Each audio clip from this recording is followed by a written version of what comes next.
So now we move to State College. Michigan is a 5.5-point favorite on the road.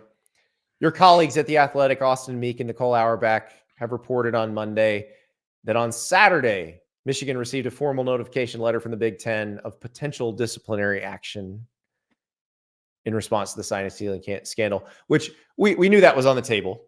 We know that Tony Petitti is allowed to impose up to a 2-game suspension. There's a committee that can approve further discipline beyond that.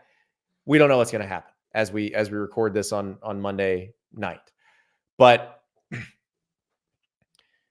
I'm just going right now with the assumption that Harbaugh's coaching this game.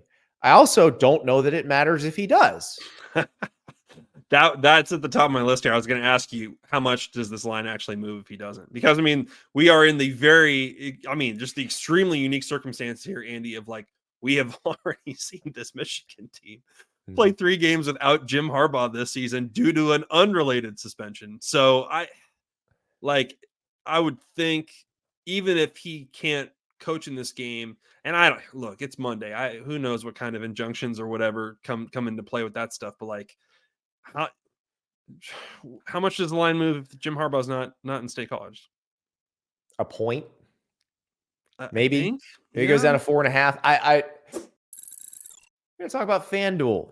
FanDuel bringing you all these lines, all of these totals, America's #1 sports book. If you go to FanDuel.com/Staples and you win a $5 money line bet, you get $150 in guaranteed bonus bets. So if your team wins, you win. The easiest way to play, FanDuel has all of the games in college football. They've also got the NFL, the NBA, they've got props, you name it. It's a lot of fun. They've got it all. They've got spreads. They've got player props. They've got totals. That's right. The Iowa total just out there begging you to take the under. FanDuel.com/Staples. You win a $5 money line bet. So if you say, I think this team shall win, you win that bet, you get $150 in guaranteed bonus bets. FanDuel.com/Staples. On to the picks.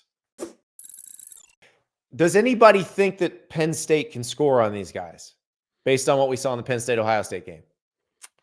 That's my question, is how does Penn State generate points in this game? Only 2 drives against Ohio State where they went 50+ yards. One of them was at the end of the game, obviously. They got 18 for 74 from their running backs against Ohio State. You got to be better than that in this one somehow. But Michigan's defense is so good. It's a group that just flat out will not allow explosives, run or pass. And so, man, it's as we sit here today, too, we don't know. I mean, if Chop Robinson's back for Penn State, that's absolutely huge for this matchup, but we just don't know today. Here's the other part we don't know. We don't know what Michigan's offense will look like against an elite defense. Penn State's defense is very good, especially, as you mentioned, if they get Chop Robinson back. So we could be looking at an Iowa game for all we know. Well, that would be lovely. Wouldn't it? What TV network wouldn't want that? Yeah. I'm with you though. I think we're all pretty intrigued to see, like, can JJ McCarthy go superhero mode in a game against one of the best defenses in the country? I'm sure that all the NFL scouts are very interested to see that. He had a career high 37 pass attempts against Purdue. They've kept him clean on 71% of his attempts this year, according to PFF.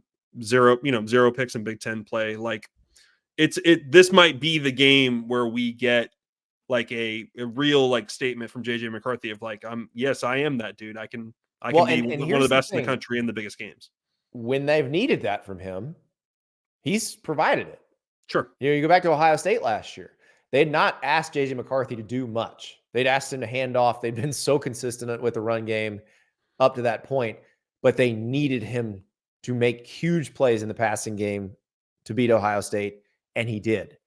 And I look at him this year, it feels like they've prepared him better for this moment by allowing him to do more, because I think it's smart, because you don't want to put him in the situation where he hasn't been asked to do it. And then all of a sudden he's thrust into this very hostile environment against a really good defense, and he hasn't had to really carry the offense at any point in the season. Also, it's funny because I was watching Jim Harbaugh's press conference, a lot of the questions were kind of critical questions about Michigan's run game, which it's been good. It just hasn't been as good as last year's. Right.